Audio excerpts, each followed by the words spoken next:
आप लोग कहाँ कहाँ से जुड़े हैं एक बार कमेंट कर दीजिएगा। ठीक है, हर हर महादेव, गुड मॉर्निंग सभी को, गुड मॉर्निंग सभी को, राम राम। चलिए, आ रही है? थोड़ा मुस्कुरा दीजिए, हंस दीजिए। आ रही है? चलिए, आ रही है आवाज। चलिए तो स्टार्ट करते हैं। बहुत ही बेहतर तरीके का आपके टेस्ट होने वाला है। ठीक है, पहला क्वेश्चन दिया गया है, कह रहा आपसे निम्न में से मत्स्य मत्स्य महाजनपद की राजधानी कौन सी थी। वन को ऑप्शन देना है और वन को ऑप्शन में से क्या हो जाएगा। तो दोस्तों, मत्स्य महाजनपद की राजधानी विराट नगर, जो कि ऑप्शन है यहां पर आपका बी नंबर है, राइट हो जाएगा, विराट नगर हो जाएगा। वेरी गुड, आगे बढ़िए। क्वेश्चन आपसे अगला पूछा गया है, कह रहा है अशोक कौन सम्राट अशोक ने श्रीलंका में बौद्ध धर्म के प्रचार हेतु किसे भेजा था। चलिए जवाब देना है, आपका आंसर इनमें से क्या राइट हो जाएगा। चलिए, वेरी गुड, वेलकम है, सभी का वेलकम है। कह रहे सम्राट अशोक ने श्रीलंका में बौद्ध धर्म के प्रचार हेतु किसे भेजा था। यहाँ पर जो आपका आंसर इनमें से राइट क्या हो जाएगा 2 नंबर में, तो ऑप्शन क्या बनेगा दोस्तों, याद रखिए ये नंबर जिसका भी आ रहा है महेंद्र और संघमित्रा, महेंद्र और संघमित्रा को भेजा था बौद्ध धर्म के प्रचार हेतु, जो कि जवाब लगभग सभी का सही है। और आगे बढ़िए, क्वेश्चन आपसे अगला पूछा गया है, यहाँ पर दिया है कि शतमान निम्न में से किस धातु का बना सिक्का था। दोस्तों शतमान ये दोस्तों आपके मौर्य काल में, ठीक है, मौर्य काल में था, या आपका चांदी का बना सिक्का होता था। तो यहाँ पर ऑप्शन बनेगा आपका बी नंबर। याद रखिए ये शतमान किस काल से है, तो आपके याद रखिए मौर्य काल में जो चांदी का सिक्का होता था उसे शतमान कहते थे। ठीक है, आगे बढ़िए। क्वेश्चन आपसे अगला पूछा गया है, कह रहा है निम्न में से वह कौन सी वस्तु थी जिसका विजयनगर साम्राज्य में बड़े पैमाने पर निर्यात होता था। तो दोस्तों यहाँ पर बताना है ऐसी कौन सी वस्तु थी जिसका विजयनगर साम्राज्य में बड़े पैमाने पर निर्यात होता था। निर्यात, निर्यात समझ रहे हैं ना, जिसको बेचा जाता था। तो दोस्तों ये है आपका काली मिर्च। ऑप्शन राइट हो जाएगा सी नंबर, काली मिर्च इसका आंसर है, राइट हो जाएगा। और आगे बढ़िए, क्वेश्चन आपसे अगला पूछा गया है कि योग दर्शन का प्रवर्तन किसने किया था। चलिए बताइएगा कि योग दर्शन का जो प्रवर्तन किया वो किसने किया था। योग दिया है तो योग आपके कौन है, तो ऑप्शन देखिए आपका बनेगा बी नंबर है, महर्ष पतंजलि, जिसका भी ऑप्शन आया है यहाँ पर राइट हो जाएगा, महर्ष पतंजलि हो जाएगा। क्लियर है भाई इतना। आगे बढ़िए, क्वेश्चन आपसे अगला पूछा गया है, कह रहा आपसे कोल विद्रोह का नेतृत्व किसने किया था। चलिए बताइएगा कि कोल विद्रोह का जो नेतृत्व किया वो किसने किया था। तो दोस्तों ये जो क्षेत्र था आपका छोटा नागपुर क्षेत्र, छोटा नागपुर क्षेत्र में दोस्तों यहाँ पर जो बुद्धू भगत थे, ठीक है, बुद्धू भगत, जो कि ऑप्शन है कौन, यहाँ पर आंसर है आपका सी नंबर है, राइट हो जाएगा, बुद्धू भगत इसका आंसर है, राइट हो जाएगा।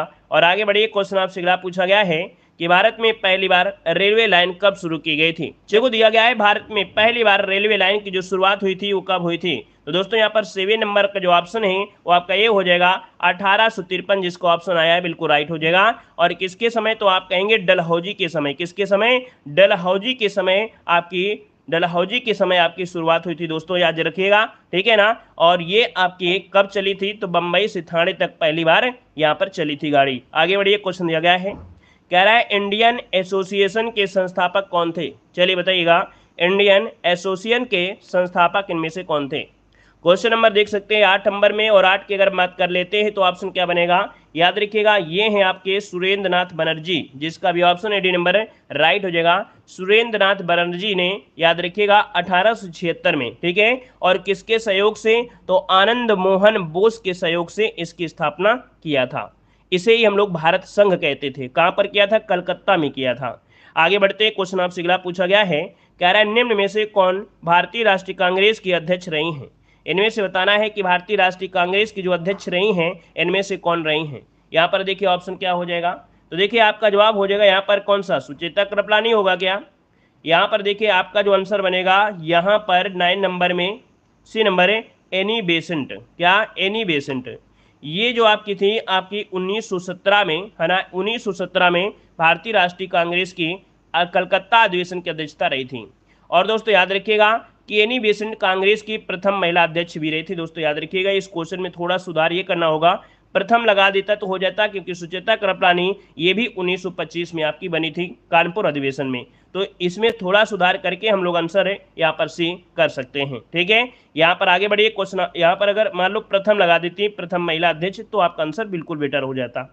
आगे बढ़िए, क्वेश्चन आपसे अगला पूछा गया है, यहाँ पर दिया गया है कि बंगाल विभाजन के विरोध में स्वदेशी आंदोलन कब प्रारंभ हुआ था। ये क्वेश्चन बिल्कुल छपा हुआ मिलने वाला है। तो दोस्तों यहाँ पर देखिए, बंगाल विभाजन के विरोध में ये 7 अगस्त, कितने, 7 अगस्त 1905 को इसका जो ऑप्शन है आपका बी नंबर हो जाएगा। 7 अगस्त 1905 को स्वदेशी आंदोलन प्रारंभ करने की घोषणा की गई थी। ठीक है, आगे बढ़िए। क्वेश्चन आपसे अगला पूछा गया है, कह रहा है निम्न में से कौन सुमेलित नहीं है, कौन सुमेलित नहीं है। क्वेश्चन नंबर आपका 11। देखिए आपसे कह रहा है नगोया, यहाँ पर जहाज निर्माण होता है, ये सही है। मैनचेस्टर में सूती वस्त्र का निर्माण होता है। आनंद आपका दुग्ध उद्योग के लिए जाना जाता है। वाशिंगटन दिया है लौह उद्योग के लिए।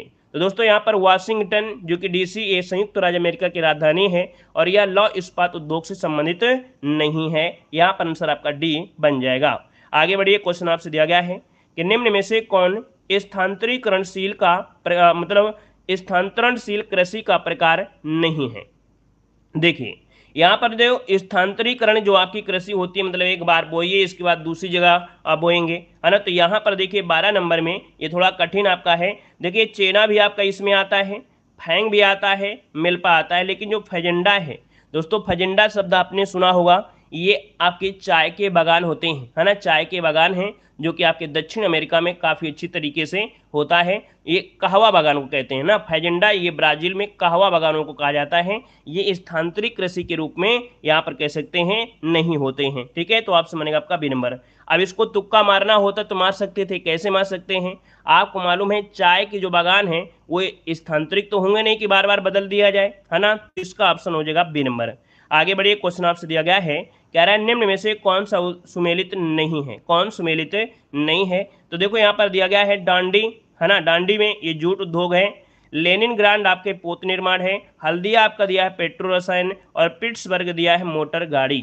अब देखिए यहाँ पर जो आपका आंसर बनेगा 13 नंबर में, वो ऑप्शन दोस्तों आपका डी, ये आपका सुमेलित नहीं है। ये सुमेलित आपका नहीं है, याद रख लीजिएगा। ठीक है, चलिए। ये डेट्राइट होता है, जहां पर मोटर गाड़ी बनती है उसे हम लोग डेट्राइट कहते हैं। क्या कहते हैं, डेट्राइट कहते हैं।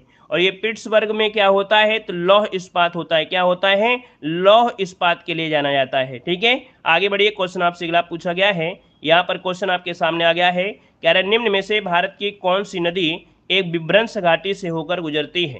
तो दोस्तों यहाँ पर भारत में एक नदी है जो भ्रंश घाटी, भ्रंश मतलब होता है दो पर्वतों के बीच से निकल गई जो आपकी जगह होती है ना, दरार जिसे कह सकते हैं। तो दोस्तों ये है ऑप्शन बी, आपकी नर्मदा नदी, जो कि ऑप्शन बनेगा आपका बी नंबर है, राइट हो जाएगा बी नंबर। ठीक है ना, ये भ्रंश घाटी से होकर गुजरती है, जो सतपुड़ा पर्वत है और अरावली जो आपकी पहाड़ियाँ उनके बीच से गुजरती हैं। ठीक है, याद रखिएगा नर्मदा नदी जो कि आप देखिए कि आपके अरब सागर में गिरने वाली ये आपकी क्या है, सबसे बड़ी नदी है और सीधी आती है। क्या ये सीधी आती है, ऑप्शन आपका बी नंबर है, राइट हो जाएगा। ठीक है, चलिए अगला क्वेश्चन का जवाब दीजिए तब तक।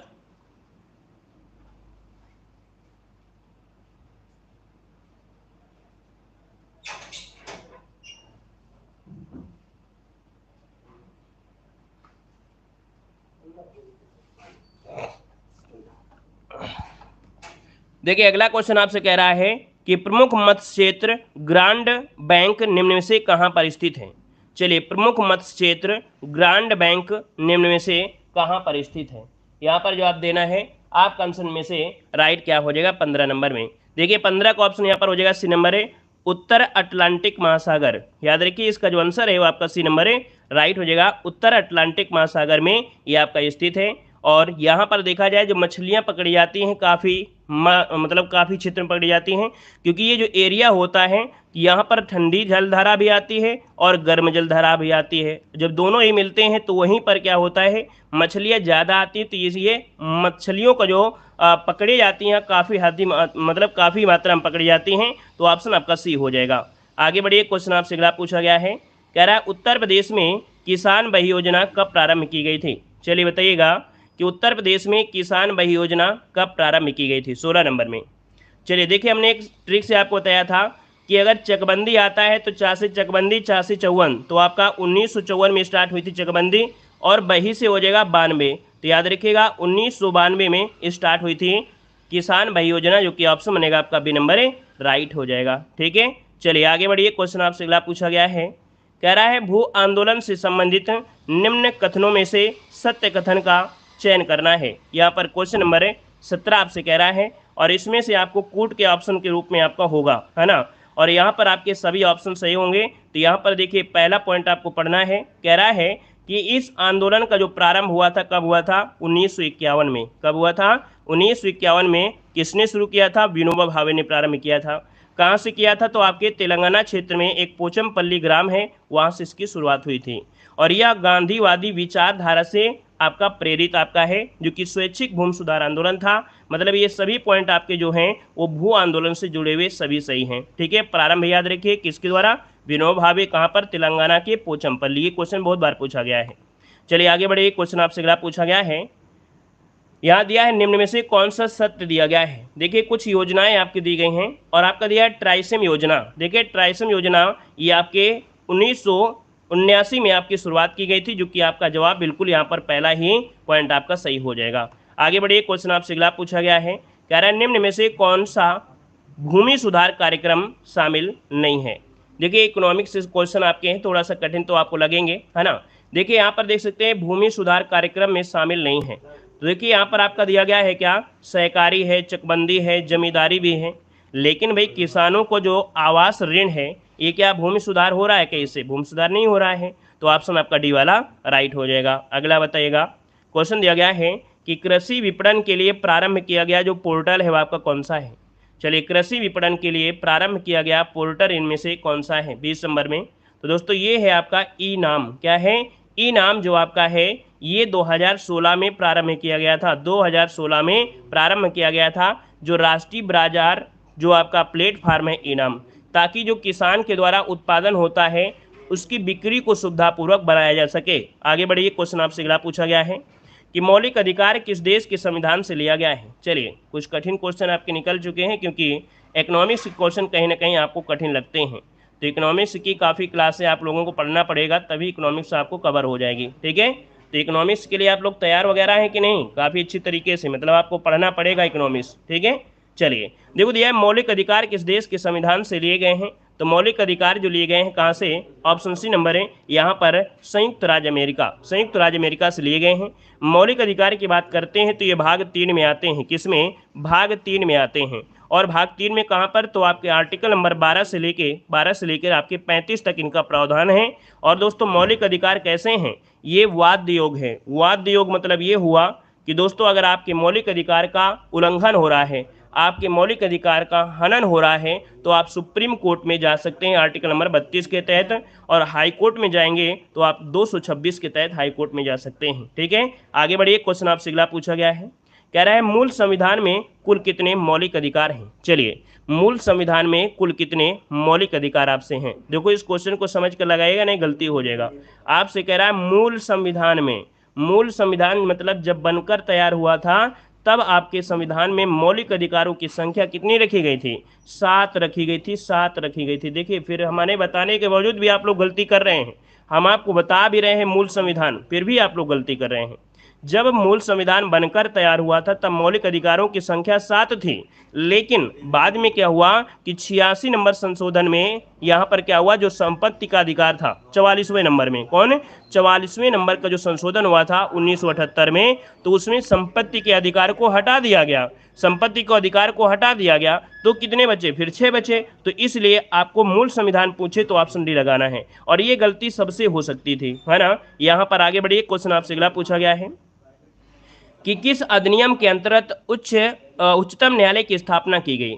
बताइएगा जो आपका सुप्रीम कोर्ट है इसकी स्थापना जो की गई थी वो किस अधिनियम के तहत की गई थी। यहाँ पर आंसर क्या हो जाएगा, देखो अधिनियम पूछा है, और अधिनियम पूछा है तो याद रखिए रेगुलेटिंग एक्ट जो 1773 का अधिनियम था, इसकी आपकी शुरुआत हुई थी। अच्छा अगर हम आपसे एक क्वेश्चन कर ले यहाँ पर कि जो सबसे पहले आपके मुख्य न्यायाधीश बने थे, सबसे पहले मुख्य न्यायाधीश बने थे, उनका नाम क्या था।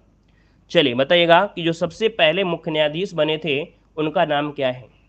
एलिजा एम्पे, ठीक है, क्या हो जाएगा, एलिजा एम्पे, ये सबसे पहले आपके क्या थे, ये न्यायाधीश थे। क्वेश्चन कई बार पूछा गया है, ठीक है। चलिए आगे बढ़िए, क्वेश्चन आपसे अगला पूछा गया है, कह रहा है निम्न में से कौन सा एक मौलिक कर्तव्य नहीं है। कौन सा एक मौलिक कर्तव्य नहीं है। देखिए राष्ट्रगान का सम्मान करना ये आपका मौलिक कर्तव्य है। राष्ट्रीय संपत्ति की रक्षा करना, जो भी आपके धरोहर वगैरह हैं उनकी रक्षा करना। प्राकृतिक वातावरण और संरक्षण व सुधार करना, ये भी मौलिक कर्तव्य है। कह रहा है राष्ट्रीय महत्व के स्थानों व स्मारकों की रक्षा करना, मतलब 24 नंबर की अगर बात करें तो कौन सा आपका हो जाएगा, यहाँ पर देखा जाए तो ऑप्शन क्या हो जाएगा। चलिए, राष्ट्रगान भी है, राष्ट्रीय संपत्ति है, प्राकृतिक है, राष्ट्रीय महत्व के स्थानों और स्मारकों की रक्षा करना। यहाँ तो सभी दिख रहे हैं, लेकिन ऑप्शन यहाँ पर जो हो जाएगा कौन सा, डी वाला। याद रखिएगा जो आर्टिकल नंबर आपका 49 है ना, ये जो आपका है आर्टिकल नंबर 49 है, ये ऑप्शन आपका डी हो जाएगा। ठीक है, मतलब जो आपका आर्टिकल नंबर 49 है, इसके अंतर्गत राष्ट्रीय महत्व के स्थानों व स्मारकों की रक्षा करना ये राज्य के नीति निर्देशक तत्व का भाग है। मतलब समझ गए, इसका कहने का मतलब ये है कि ये जो राष्ट्रगान है, राष्ट्रीय संपत्ति है, प्राकृतिक वातावरण है, ये जो आपके हैं है ना, ये तो आपके हैं, लेकिन मौलिक कर्तव्य में ये नहीं आता है, ये आता है नीति निर्देशक तत्व में। आर्टिकल नंबर जो आपका 49 है उसमें ये शब्द दिया गया है। ठीक है, जो आपका डी नंबर दिया है ये आर्टिकल नंबर 49 में दिया गया है, ये आपका क्या है, ये मौलिक कर्तव्य नहीं है, ये नीति निर्देशक तत्व है। ये पॉइंट आपसे है। आगे बढ़िए, क्वेश्चन आपसे अगला पूछा गया है, कह रहा है भारतीय संघ की कार्यपालिका शक्ति किसके अंतर्गत निहित होती है। बताइएगा, आपसे कह रहा है क्या, कह रहा है भारतीय संघ की कार्यपालिका शक्ति किसके अंतर्गत निहित होती है। यहाँ पर 25 नंबर में देखिए, 25 की अगर बात करते हैं तो दोस्तों कार्यपालिका शक्ति जो होती है किसके प्रति, यहाँ पर आपका जवाब हो जाएगा सी नंबर, राष्ट्रपति हो जाएगा, क्योंकि संघ की कार्यपालिका है। वैसे एक शब्द और लगा देता ज़्यादा बेटर हो जाता, वास्तविक शक्ति, क्या वास्तविक शक्ति लगा देता तो और बेटर हो जाता, तो यहाँ पर आंसर आपका सी नंबर राइट हो जाता। ये आर्टिकल नंबर आपको 53 में बताया गया है। आगे बढ़िए, क्वेश्चन आपसे अगला पूछा गया है, कह रहा है रंगीन टेलीविजन में कौन सा रंग प्रयोग किया जाता है। चलिए बताइएगा, सामान्य विज्ञान से क्वेश्चन है कि जो रंगीन टीवी होती है ना, रंगीन टीवी होती है उसमें कितने कलर यूज होते हैं, 2 कलर, 3 कलर है, 7 कलर क्या होते हैं। तो याद रखिएगा, इसमें लाल हरा नीला, लाल हरा नीला इनको बोलते हैं हम लोग प्राथमिक, क्या बोलते हैं, प्राथमिक रंग बोलते हैं। याद रखिएगा, ये प्राथमिक रंग से ही सभी रंगों का निर्माण हो जाता है, इसलिए रंगीन टीवी में सिर्फ 3 ही रंग होते हैं, याद रखिएगा। आगे बढ़िए, क्वेश्चन आपसे अगला पूछा गया है, कह रहा है विद्युत फ्यूज निर्मित होता है।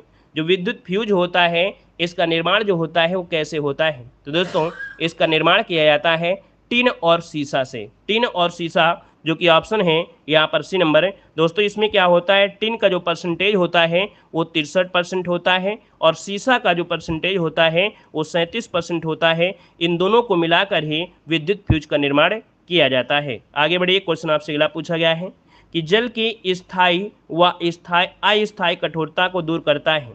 चलिए, जल की स्थायी कठोरता हो एवं अस्थायी कठोरता है, इनको दूर करने के लिए आप कौन सी प्रक्रिया को अपनाएंगे।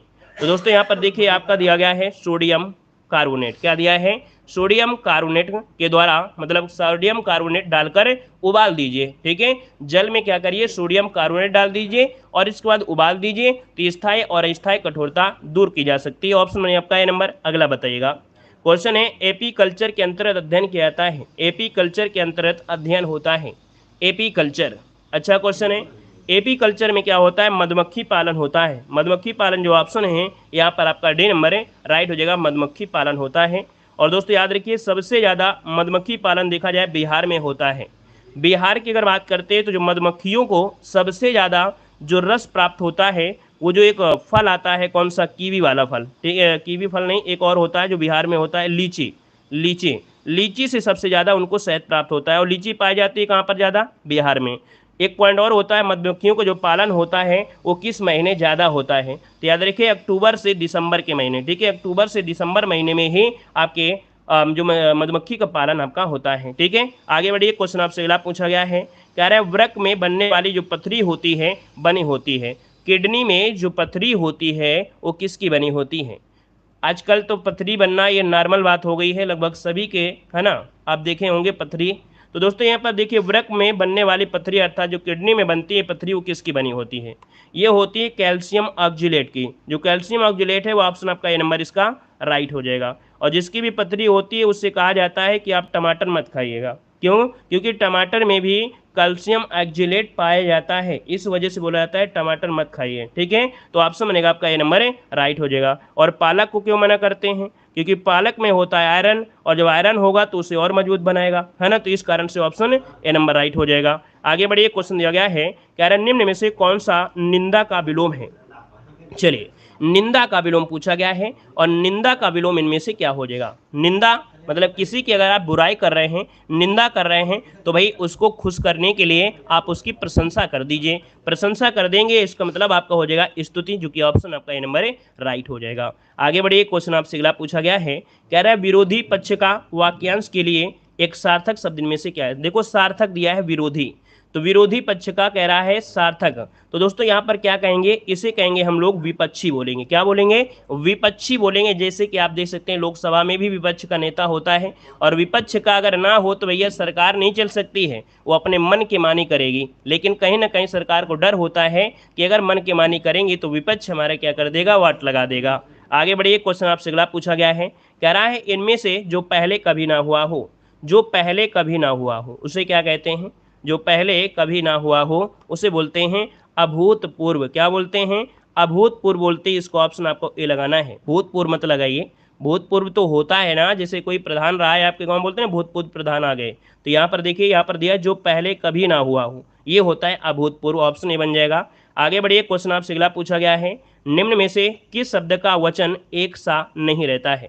मतलब इसका वचन बदलता रहता है। देखो बेटा दिया है, काका है, चाचा है और फूफा है। तो भाई फूफा का वचन बदलेंगे क्या, नहीं बदल सकते। काका, यहाँ पर देखिए बेटा, बेटा का बदल जा सकता है। बेटा शब्द एक वचन मतलब कह सकते हैं बेटा का वचन बेटे होगा।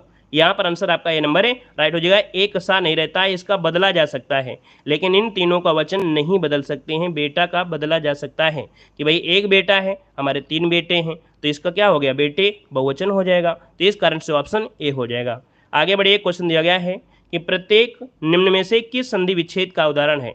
देखिए प्रत्येक को अगर तोड़ते हैं तो आप क्या तोड़ेंगे, प्रति धन एक तोड़ेंगे, प्रति धन एक तोड़ेंगे। दूसरी बात हमने आपको ट्रिक भी बताया था कि जब या दिया हो और वा दिया हो और इसमें कोई आधा अक्षर लगा हो तो समझिएगा कि वो कौन सी संधि हो जाएगी, वहां पर आपका यण संधि होगा। ये आपको पहचानने की ट्रिक आपको बताया भी गया है। ठीक है, आगे बढ़िए, क्वेश्चन आपसे अगला पूछा गया है कि भारत एवं चीन की सीमा को जाना जाता है। भारत और जो आपकी चीन है, उस चीन के और भारत के बीच एक सीमा रेखा है। इस सीमा रेखा को हम लोग क्या बोलते हैं। चलिए 47 को ऑप्शन दीजिए सभी लोग, जल्दी से बताइए।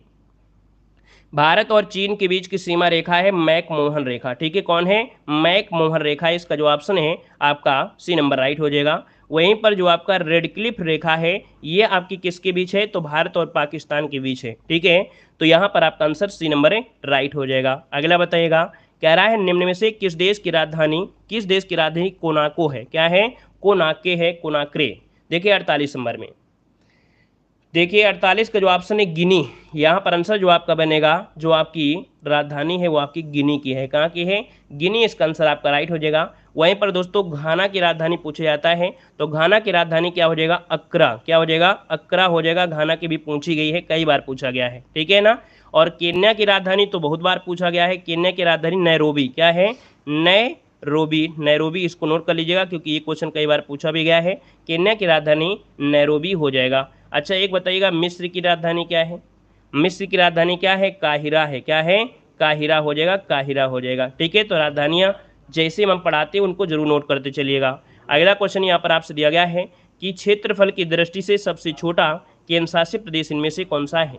चलिए भाई बताइएगा कि क्षेत्रफल के हिसाब से सबसे छोटा केंद्र शासित जो प्रदेश है इनमें से राइट क्या हो जाएगा। तो दोस्तों यहाँ पर देखिए, सबसे छोटा केंद्र शासित प्रदेश, यह हर एक मॉडल पेपर में आपको मिलेगा, ये है आपका लक्षद्वीप। और लक्षद्वीप दोस्तों जो बसा हुआ है मात्र 32 वर्ग किलोमीटर में। कितने, 32 वर्ग किलोमीटर में फैला हुआ है। अच्छा एक क्वेश्चन हम आपसे पूछे कि लक्षद्वीप की भाषा क्या है। चलिए ये क्वेश्चन पूछा गया है, लक्षद्वीप की भाषा इनमें से क्या होगी।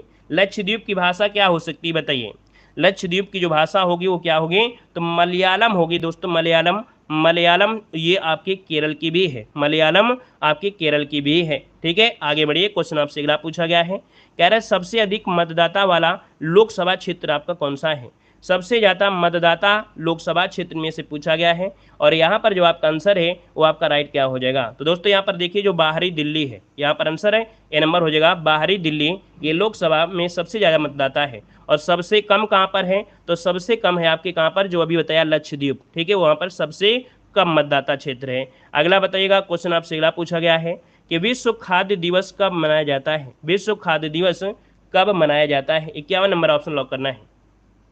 देखिए विश्व खाद्य दिवस होता है तो 16 अक्टूबर होता है, जो कि ऑप्शन बनेगा यहाँ पर बी नंबर। अगर हम आपसे पूछे 6 अक्टूबर को क्या मनाते हैं दोस्तों, 6 अक्टूबर को मनाते हैं विश्व वन्य प्राणी दिवस। क्या? विश्व वन्य प्राणी दिवस। 24 अक्टूबर को तो याद रख लीजिए क्योंकि ये क्वेश्चन पूछा भी गया है। 24 अक्टूबर को संयुक्त राष्ट्र दिवस मनाते हैं। इसको नोट कर लीजिएगा कि संयुक्त राष्ट्र दिवस जो मनाते हैं वो कब मनाते हैं, 24 अक्टूबर को मनाया जाता है। ठीक है। और दोस्तों यहाँ पर 21 अक्टूबर को क्या मनाते हैं, तो 21 अक्टूबर को मनाते हैं विश्व आयोडीन अल्पता दिवस। ठीक है। विश्व आयोडीन अल्पता दिवस मनाते हैं। एक होता है कि आयोडीन की कमी से क्या हो जाता है, घेंघा रोग हो जाता है। क्या हो जाता है? घेंघा रोग हो जाता है। चलिए आगे बढ़िए, क्वेश्चन आपसे अगला पूछा गया है। कह रहा आपसे अगला पॉइंट कि अंतर्राष्ट्रीय श्रम संगठन का जो मुख्यालय है वो आपके कहाँ पर है। बिल्कुल सिलेक्टेड क्वेश्चन आपके हैं, पूछे जाने वाले हैं। देखिए आपसे कह रहा है अंतर्राष्ट्रीय श्रम संगठन का मुख्यालय कहाँ पर है, तो आपका जवाब क्या हो जाएगा, यहाँ पर आंसर ये हो जाएगा आपके जिनेवा में है। कहाँ पर है? जिनेवा में है। अगर पूछे कि भैया यहाँ पर इसकी स्थापना कब की गई थी, तो याद रखिएगा 11 अप्रैल 1919 को स्थापना हुई थी अंतर्राष्ट्रीय श्रम संगठन की। ठीक है। चलिए आगे बढ़िए, क्वेश्चन आपसे अगला पूछा गया है। यहाँ पर दिया है चार मीनार स्थित है। चार मीनार स्थित है, किसी से भी गलती नहीं होना चाहिए। बिल्कुल इजी क्वेश्चन है, चार मीनार। और चार मीनार की अगर बात करते हैं तो आपका आंसर क्या हो जाएगा, हैदराबाद। क्या हो जाएगा? हैदराबाद, जो कि ऑप्शन है आपका यहाँ पर बी नंबर। अगर हम आपसे पूछे भाई चार किसने करवाया था, चार मीनार का निर्माण जो करवाया वो करवाया था कुली कुतुब शाह ने। किसे? कुली कुतुब शाह ने कराया था। इसको नोट करिएगा, पूछा भी गया है। कुली कुतुब शाह, ठीक है, इसने करवाया था। चलिए आगे बढ़िए, क्वेश्चन आपसे अगला पूछा गया है। कह रहा है ईरानी ट्रॉफी किस खेल से संबंधित है। ईरानी ट्रॉफी किस खेल से संबंधित है दोस्तों? ईरानी ट्रॉफी ये संबंधित है आपकी क्रिकेट से। किससे है? क्रिकेट से संबंधित है। और भी ट्रॉफियाँ होती हैं जैसे Dilip trophy, Deodhar trophy, CK Naidu trophy, ये आपकी इनसे हैं। आगे बढ़िए, क्वेश्चन आपसे अगला पूछा गया है कि नेम्स ऑफ द वुमेन के लेखक कौन हैं। नेम्स ऑफ द वुमेन के जो लेखक आपके हैं इनमें से कौन हो जाएंगे, नेम्स ऑफ द वुमेन। इसका आंसर है राइट क्या हो जाएगा। चलिए भाई इसका जवाब देना है। देखिए आपका जो आंसर आपका हो जाएगा 55 नंबर में, ऑप्शन क्या बनेगा, यहाँ पर डी हो जाएगा। याद रखिए जीत थाइल। क्या? जीत थाइल इसके आंसर है राइट हो जाएंगे। और अगला क्वेश्चन आपसे यहाँ पर दिया गया है कि निम्न में से अम्ल वर्षा के लिए उत्तरदायी होता है। देखिए बताना है अम्ल वर्षा। अम्ल वर्षा में क्या होता है दोस्तों, एसिड रेन जो होती है उसमें क्या क्या होता है, तो दोस्तों यहाँ पर देखिए नाइट्रस ऑक्साइड और सल्फर डाइऑक्साइड। नाइट्रस ऑक्साइड और सल्फर डाइऑक्साइड ही अम्ल वर्षा के लिए उत्तरदायी होती है। ऑप्शन आपका डी नंबर है राइट हो जाएगा। और अब आपको यहाँ पर क्या करना है, ध्यान से बस आपको सुनना है, ठीक है ना, क्योंकि यहाँ पर टेस्ट पेपर मॉडल पेपर के बाद हम आपको जो सॉल्व कराते हैं वो महत्वपूर्ण पॉइंट होते हैं जिनको आपको डेली पढ़ना है। जब डेली पढ़ेंगे तभी आपके क्या होंगे, ये कंप्लीट होंगे। ठीक है। चलिए यहाँ पर देखो दिया गया है बुलर झील जो आपकी है ना, और आपकी डल झील, ये कहाँ पर है, तो आपके देखिए जम्मू कश्मीर। कहाँ पर है? जम्मू कश्मीर में है। वीडियो को भी लाइक शेयर कर दीजिएगा जितने लोग यहाँ पर जुड़ गए हैं। ठीक है। ऑफलाइन हो या ऑनलाइन हो, अभी तक जिन लोगों ने लाइक नहीं किया है तो एक बार सभी लोग वीडियो को भी लाइक करते हुए चलेंगे। यहाँ पर देखो बुलर झील है और डल झील है, कहाँ पर? आपकी जम्मू कश्मीर में। अगला दिया है सुकना झील। सुकना झील कहाँ पर है, तो आपकी चंडीगढ़ में है। कहाँ पर है? चंडीगढ़ में है। नैनीताल, दोस्तों जो ताल संबंधित झीलें मिलेंगी वो मिलेंगी आपके उत्तराखंड में, लेकिन एक झील और आपकी है ताल, भीमताल। भीमताल कहाँ पर है? MP में है। तो याद रखिएगा भीमताल को छोड़कर जितने भी ताल मिले वो आपके उत्तराखंड अर्थात नैनीताल, भीम, जितने भी आपके खुरताल, भीमताल, सब मिलते हैं। तो दोस्तों यहाँ पर नैनीताल, भीमताल ये कहाँ पर? उत्तराखंड में है। अगला है सांभर झील जो कि आपके खारे पानी की झील है। सांभर झील खारे पानी की झील है जो कि आपके दोस्तों कहाँ पर है? आपके राजस्थान में है। कहाँ पर है? राजस्थान में है। पुष्कर झील कहाँ पर है? तो आपके राजस्थान में है। पुष्कर झील कहाँ पर है? आपके राजस्थान में है। अगला है नक्की झील कहाँ पर है? नक्की झील, नक्की झील आपके कहाँ पर है? राजस्थान में, ये भी है। अगला पूछा है लोनार झील कहाँ पर है, तो लोनार झील आपकी कहाँ पर है? तो आपके महाराष्ट्र में है। हमने बताया है कि जो आपकी लोनार झील है ये ऐसी झील है जो कि आपकी कहा जाता है ज्वालामुखी से क्रिएटेड है, अर्थात ये क्रेटर झील के रूप में है। ऑप्शन आपका ये हो जाएगा महाराष्ट्र। नेक्स्ट क्वेश्चन बताइएगा कि परशुराम कुंड झील जो आपकी कहाँ पर है, परशुराम कुंड झील ये कहाँ पर है, तो आपके अरुणाचल प्रदेश में है। कहाँ पर है? अरुणाचल प्रदेश में आपकी है। ठीक है। अगला आपसे यहाँ पर दिया है फुलहर झील, और फुलहर झील जो आपकी है ये कहाँ पर है, तो फुलहर झील है आपके कहाँ पर? उत्तर प्रदेश में। और कहाँ पर है? तो आपकी पीलीभीत में, पीलीभीत में। अगला है चिल्का झील किस राज्य में है? तो आपके उड़ीसा में है। और जो चिल्का झील है वो आपकी कैसी है? भारत की लैगून झील है। कैसी है? लैगून, खारे पानी की है। यहाँ पर दिया है लोकटक झील। लोकटक झील ये कहाँ पर है? आपके मणिपुर में है। दोस्तों याद रखिए, लोकटक झील में ही विश्व का तैरता हुआ एक राष्ट्रीय उद्यान है, केबुल लामजाओ। केबुल लामजाओ। अगला पॉइंट आपसे दिया गया है कि निजाम सागर किस राज्य में है? चलिए, निजाम सागर जो आपकी झील है ये आपके हैदराबाद में है। कहाँ पर है? आपके हैदराबाद हो जाएगा। और अगला है साल्ट लेक झील किस राज्य में है? देखिए दिया गया है साल्ट लेक झील है, ये आपकी कहाँ पर है? साल्ट लेक झील। तो दोस्तों यहाँ पर ये कलकत्ता में हो जाएगा। अगला दिया है कि रहे कोलेरू झील कहाँ पर है? तो कोलेरू झील कहाँ पर है? आपके आंध्र प्रदेश में है। कहाँ पर है? आंध्र प्रदेश में है। अगला आपसे कह रहा है कि पुलिकट झील कहाँ पर है? बताइएगा। पुलिकट झील आपसे है, पुलिकट झील जो आपकी है ये कहाँ पर है? पुलिकट झील जो आपकी है ये कहाँ पर है? जल्दी से बताइए। तो याद रखिए, पुलिकट झील जो आपकी है ये कहाँ पर है? तो ये कहेंगे आप कहाँ पर भाई? तमिलनाडु कहेंगे या आपका कहाँ पर कहेंगे? जल्दी से बताइए। जो पुलिकट झील है वो आपकी कहाँ पर है? तमिलनाडु में है या आंध्र प्रदेश में है? क्या बताएंगे आप लोग? जल्दी से बताइए, क्या आंसर इसका राइट हो सकता है? याद रखिए, ये बीचों बीच पड़ जाती है ना, तमिलनाडु में भी और आपके आंध्र प्रदेश में। लेकिन अगर जब ऐसा होता है तो तमिलनाडु में इसका 60% जो लगभग 60% तमिलनाडु में है और 40% क्या है? आंध्र प्रदेश में है। तो इस कारण से इसका जब आंसर लगाएंगे तब आप क्या जवाब देंगे? तमिलनाडु ज़्यादा बेस्ट करेंगे। ठीक है, चलिए आगे बढ़िए। अगला दिया गया है प्रमुख उपकरण और उनके कार्य, मतलब कौन सा उपकरण क्या कार्य करता है। देखो दिया गया है आपका बैरोमीटर। दोस्तों बैरोमीटर जो आपका होता है ये क्या करता है? ये वायु के दाब को मापता है, वायु दाब मापता है। अगला है स्टेथोस्कोप। स्टेथोस्कोप का प्रयोग होता है हृदय और फेफड़े की जो गति होती है उसको सुनने के लिए होता है। अगला है कार्डियोग्राफ का प्रयोग किया जाता है। कार्डियोग्राफ का जो प्रयोग होता है वो आपके हृदय की गति को जांचने में किया जाता है। बस ध्यान से सुनते रहिए, हमने बताया है, क्लास में बने रहिए, ध्यान से सुनते रहिए। देखो दिया गया है आपसे, कह रहा है हाइड्रोमीटर का प्रयोग। तो हाइड्रो मतलब होता है जल, तो इसका मतलब हो जाएगा द्रव का अपेक्षित घनत्व मापने में किया जाता है। अगला है मैनोमीटर। मैनोमीटर का प्रयोग क्या होता है? तो मैनोमीटर होता है भाई, ये वायु की होता है, पौधे की जड़ नहीं होगा। यहाँ पर वायु की जो आपका होता है, वायु की दिशा के बारे में मापता है। अगला दिया है रेन गेज। रेन मतलब बारिश। तो दोस्तों यहाँ पर वर्षा का जो मापक होता है वो रेन गेज के माध्यम से मापा जाता है। अगला दिया है रेक्टर स्केल। रेक्टर स्केल का प्रयोग क्या होता है? तो देखिए, रेक्टर स्केल से होता है भूकंप की तीव्रता की मापन। कितना भूकंप आया? 5.6 ऐसे आता है ना, तो ये रेक्टर स्केल से ही मापा जाता है। अगर यहाँ पर बोले कि जो सेस्मोग्राफ होता है ये क्या होता है? तो वो जो भूकंप का अध्ययन होता है, भूकंप का अध्ययन होता है वो सेस्मोग्राफ से करते हैं। अगला बताइएगा, कह रहा है फैदोमीटर। देखिए फैदोमीटर का प्रयोग होता है समुद्र की गहराई मापने के लिए। समुद्र की गहराई मापने के लिए फैदोमीटर होता है। अगला दिया है हवा की गति। तो हवा की गति हो जाएगा, यहाँ पर देखो हाइग्रो दिया है, जबकि हवा की गति क्या होना चाहिए? आपका एनमोमीटर होना चाहिए। ठीक है, चलिए हवा की गति हो गई, वायुमंडल की आर्द्रता, अपेक्षित घनत्व हो जाता है। अगले पॉइंट में आइएगा, उपकरण उनके कार्य। देखो सेस्मोग्राफ, देखो दिया गया सेस्मोग्राफ, तो वही अभी बताया था भूकंप मापी यंत्र होता है, मतलब भूकंप कह सकते हैं अध्ययन होता है। देखो दिया है सेक्सटेंट का जो प्रयोग होता है किसके लिए होता है? तो सेक्सटेंट का प्रयोग होता है दो वस्तुओं के बीच जो कोणीय दूरी होती है उसके मापन के लिए होता है। अमीटर का प्रयोग क्या होता है?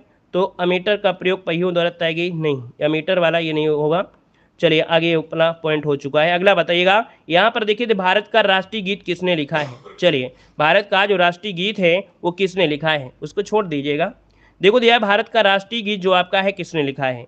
तो भारत का राष्ट्रीय गीत लिखा था बंकिम चंद्र चटर्जी। किसने? बंकिम चंद्र चटर्जी ने लिखा है। अगला है महात्मा गांधी को राष्ट्रपिता सबसे पहले किसने कहा था? चलिए बताइएगा, महात्मा गांधी को राष्ट्रपिता सबसे पहले जो कहा वो किसने कहा था? तो यहाँ पर देखिए नेताजी सुभाष चंद्र बोस ने कहा था। ठीक है, नेक्स्ट पॉइंट आपसे कह रहा है कि हमारा जो राष्ट्रीय पंचांग है वो आपका कौन सा है? राष्ट्रीय पंचांग पूछा गया है और राष्ट्रीय पंचांग कौन सा है? तो आपका जो शक संवत है, शक संवत आपका ही आधार माना जाता है। अगला है कि राष्ट्रगान गाने की अवधि क्या है? तो आप कहेंगे 52 सेकेंड है ना, रविन्द्रनाथ टैगोर के द्वारा लिखा गया है। अगला दिया है रेडियो एक्टिवता की खोज किसने की थी? चलिए रेडियो एक्टिवता की जो खोज किया वो तो किसने किया था? हेनरी बैकरेल ने किया था, हेनरी बैकरेल। अगला है पेस मेकर। पेस मेकर का संबंध क्या है? तो ये होता है आपके हृदय से। किससे होता है? हृदय से होता है। अगला दिया है मानव शरीर की किस ग्रंथि को मास्टर ग्रंथि कहा जाता है। तो दोस्तों ये मास्टर ग्रंथि होती है पीयूष ग्रंथि। यहाँ पर पीयूष ग्रंथि जो कि आपकी है मास्टर ग्रंथि हो जाएगी, ये मटर के दाने की जैसी होती है, ठीक है ना। यहाँ पर अगला है कार्बन का सर्वाधिक शुद्ध रूप इनमें से क्या है, कार्बन का सर्वाधिक शुद्ध रूप इनमें से कौन है। तो यहाँ पर देखिए हीरा हो जाएगा, हीरा होता है जो कि सबसे ठोस भी होता है। अगला है एक्सरे का आविष्कार किसने किया था, एक्सरे का आविष्कार किसने किया था, ये भी क्वेश्चन आपका कई बार पूछा गया है। तो एक्सरे की जो आपकी खोज किया था वो रोंटजन ने किया था, किसने किया था, रोंटजन ने किया था। अगला देखो यहाँ पर दिया गया है कि किस धातु का प्रयोग मानव द्वारा सबसे पहले किया गया था। देखो क्वेश्चन आपका पिछली बार रिपीट एग्जाम में पूछा गया था, देख सकते हैं किस धातु का प्रयोग मानव द्वारा सबसे पहले किया गया, तो आपके तांबे का खोज सबसे पहले किया गया था, जो कि यहाँ पर तांबा हो जाएगा। अगला है अंतरिक्ष यात्री को बाह्य आकाश कैसा दिखाई देता है। चलिए कोई अंतरिक्ष यात्री अगर आपका जाता है तो उसे जो आपको दिखाई देगा बाहरी वातावरण वो कैसा होगा, तो ये होगा काला दिखाई देगा। कैसा दिखाई देगा, ये बाह्य आकाश दिखाई देगा, काला दिखाई देगा, ठीक है। आगे बढ़िए, क्वेश्चन दिया गया है कि दूरबीन का आविष्कार किसने किया था, दूरबीन का आविष्कार जो किया वो किसने किया था। तो दूरबीन का आविष्कार किया था गैलीलियो, किसने किया था, गैलीलियो ने किया था। और अगला दिया है कि दिल्ली में स्थित महात्मा गांधी की जो समाधि स्थल उसका नाम क्या है। तो दोस्तों यहाँ पर देखिए समाधि स्थल किसकी, महात्मा गांधी की, तो यहाँ पर राजघाट क्या हो जाएगा, राजघाट हो जाएगा। और अगला आपसे दिया है कि भारत में पहली रेलगाड़ी कहाँ से कहाँ तक चली थी। चलिए वीडियो को लाइक शेयर करते हुए चलेंगे, जितने लोग यहाँ पर जुड़ गए हैं, ठीक है, सभी लोग वीडियो को भी लाइक करते हुए चलेंगे। देखो दिया है भारत में पहली रेलगाड़ी चली थी बम्बई, है ना, जो कि वर्तमान मुंबई से थाने तक चली थी। कब चली थी, तो आपके 1853 में चली थी, याद रखिएगा। अगला आपसे यहाँ पर देखो दिया गया है, कह रहा है भारत में पहली बार मेट्रो रेल सेवा किस नगर में आरंभ की गई थी। देखो यहाँ पर दिया है भारत में पहली बार मेट्रो रेल सेवा किस नगर में आरंभ की गई थी, तो आपके कोलकाता में। कहाँ पर है, आपके कोलकाता में। अगला दिया गया है कि भारत में रेल का आरंभ किस सन में हुआ था, तो आप कहेंगे यहाँ पर 1853 में। अगला आपसे दिया गया है कि सर्वप्रथम भारतीय अंतरिक्ष यात्री कौन थे। देखिए सबसे पहले भारतीय अंतरिक्ष यात्री कौन थे, तो ये है आपके राकेश शर्मा, जो कि आपके 1984 में आपके गए थे। अगला है भारत की प्रथम महिला मुख्यमंत्री कौन थी, तो भारत की पहली महिला मुख्यमंत्री आपकी सुचेता कृपलानी हो जाएंगे। और अगला आपका पॉइंट दिया गया है कि भारत के प्रमुख बंदरगाह, देखिए बंदरगाह जो कि समुद्र किनारे होते हैं, या तो आपके क्या होंगे, पूर्वी तट पर होंगे, मतलब पश्चिमी तट में होंगे, या तो पूर्वी तट पर होंगे। तो यहाँ पर देखो दिया गया है कि कोलकाता बंदरगाह किस राज्य में है, तो कोलकाता बंदरगाह ये आपके पश्चिम बंगाल जो कि हुगली नदी पर आपकी है, ठीक है ना। और अगला है मुंबई बंदरगाह किस राज्य में है। देखो ये दिया गया है मुंबई बंदरगाह किस राज्य में है, तो आपके महाराष्ट्र जो कि अरब सागर में आपका है। अगला आपसे यहाँ पर कह रहा है जवाहरलाल नेहरू बंदरगाह ये किस राज्य में है, तो ये महाराष्ट्र में अरब सागर हो जाएगा। कांडला बंदरगाह कहाँ पर है, तो आपके गुजरात में है, ठीक है। और अगला आपसे दिया गया है मार्मुगाओ बंदरगाह ये कहाँ पर है, तो आपकी गोवा में है, ये भी अरब सागर में है। यहाँ पर पारादीप बंदर कहाँ पर है, उड़ीसा में है, जो कि बंगाल की खाड़ी में हो जाएगा। और अगला है न्यू मंगलोर बंदरगाह, तो न्यू मंगलोर बंदरगाह ये आपके कर्नाटक में जो कि अरब सागर में है। कोचीन बंदरगाह कहाँ पर है, तो आपके केरल जो कि आपके अरब सागर में है। मैक्सिमम आपके बंदरगाह तो आपके यहीं पर हो गए। और अगला जो आपके दिए हैं भारत के प्रमुख मंदिर, तो भारत के प्रमुख मंदिरों को हम लोग कल पढ़ाएंगे, और भी काफ़ी चीज़ें हैं इसे हम लोग कल पढ़ाएंगे, ठीक है। आज के लिए इतना रखते हैं। अच्छा लगा है कि नहीं लगा है, पढ़ने में आनंद आया है कि नहीं आया है, आप लोग कहाँ से ये भी कमेंट कर दीजिएगा। डेली डेली जब कमेंट करें हमें पता चल जाएगा कि नहीं आप कहाँ से हैं। कमेंट आपके जरूर पढ़ते हैं, आप देखते होंगे कि ऑफलाइन जो कमेंट करते हो हम उसको देखते हैं, सीन भी करते हैं, ठीक है ना। कितने लोग पहली बार जुड़े हैं उतने लोग जय हिंद जरूर लिख दीजिएगा, ठीक है।